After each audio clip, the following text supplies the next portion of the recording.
Hello everyone, চলো আজ দেখাই তোমাদের বেবিদের আরেকটি হেলদি ফুড। আমি প্রায়ই সকালে আরহামকে এই খাবারটি দিই।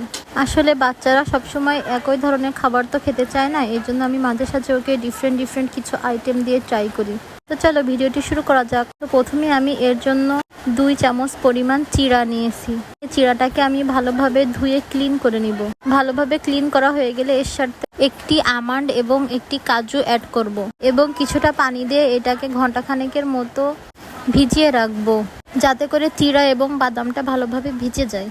চিড়া এবং বাদাম ভিজে গেলে এর সাথে আমি অর্ধেকটা কলা অ্যাড করব এবং বাদামগুলোকে ছোট ছোট টুকরো করে কেটে নিব, যাতে ব্লিন্ডারে দিলে এটা ভালোভাবে ব্লিন্ড হয়ে যায়, ওর খেতে যেন কোনো সমস্যা না হয়।